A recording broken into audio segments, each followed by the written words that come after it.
Some people literally can't read and understand your Facebook posts, and most people have no idea it's happening. So in this video, I'll show you a few simple changes you can make in your Facebook posts to make them more accessible to everyone. Whether you are using Facebook just for personal connections or for business, you are likely wanting to reach as many people as possible.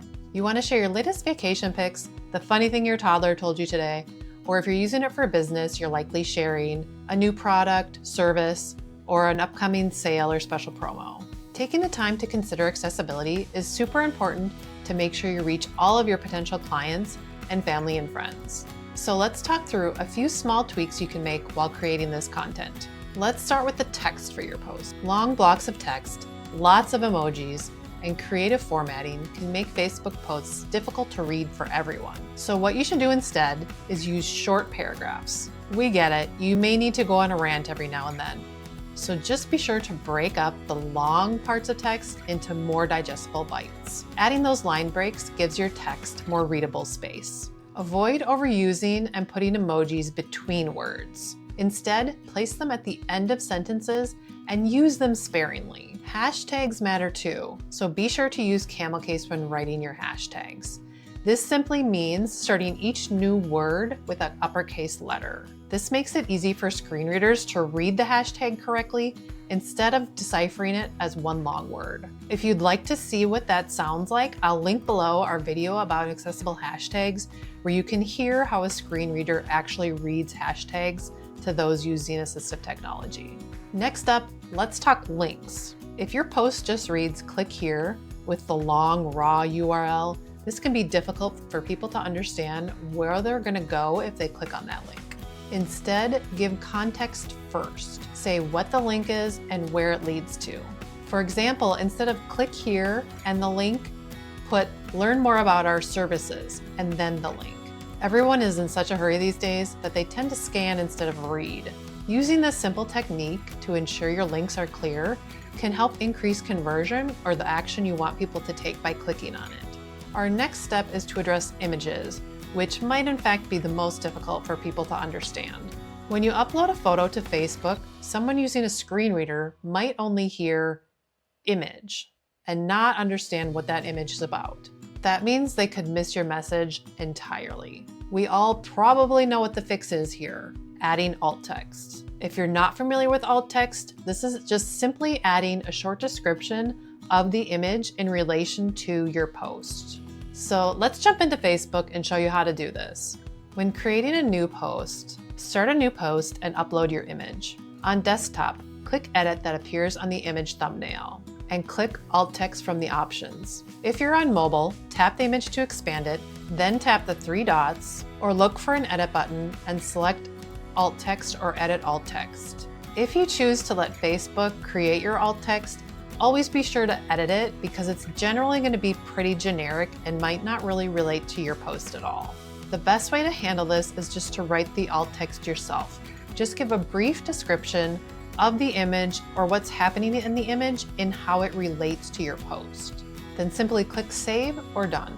Now, if you have an existing post that really performs, you can go back in and edit it to add the alt text if you didn't do this on the front end. So you're going to go to the existing post and click on the three dots in the upper right-hand corner. You're going to click Edit on the image and then select Alternative Text to revise your description, and then click Save.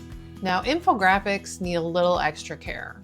They often contain lots of text about a sale, webinar, or service you offer, but again, none of that information is available to screen reader users. Here's the two-step rule to follow.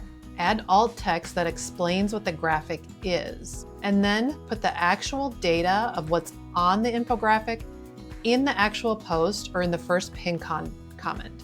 Now, we handle it this way because most alt text fields have a limited number of characters that you can put in there, and infographics tend to have a lot. So you just want to make sure that all of that information is available to people somewhere within your post. So doing it this way is going to ensure that everybody has access to that information, not just the people that can actually see it. Now, if you're posting reels or videos, captions are essential to add. They help people who are deaf or hard of hearing, people who are watching on mute, or people who simply prefer to read. Let's jump back into Facebook and show you how to add these. You're going to upload or record your reel. In the video settings editing interface, add a description of your reel. Next, scroll down and look for closed captions. So you'll have two options here. If you've created your own captions externally, you can upload your SRT file. Your second option is to have them auto-generated by Facebook. So if that is your choice, then you need to toggle that button on.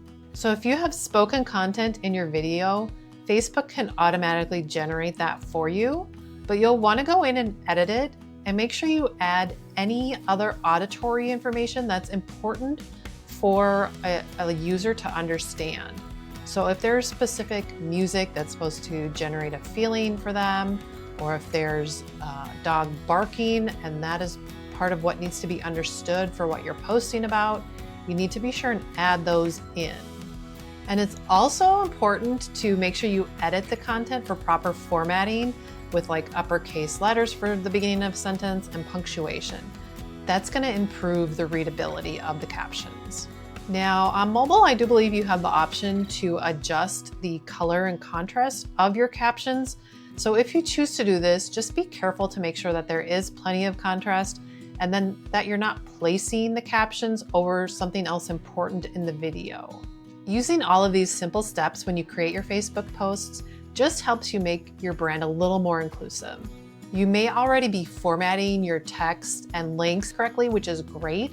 So then you only need to focus on remembering to add alt text and captions. These small changes really do help more people connect with your brand. If you want a deeper walkthrough of this, check out the linked blog post below about Facebook accessibility.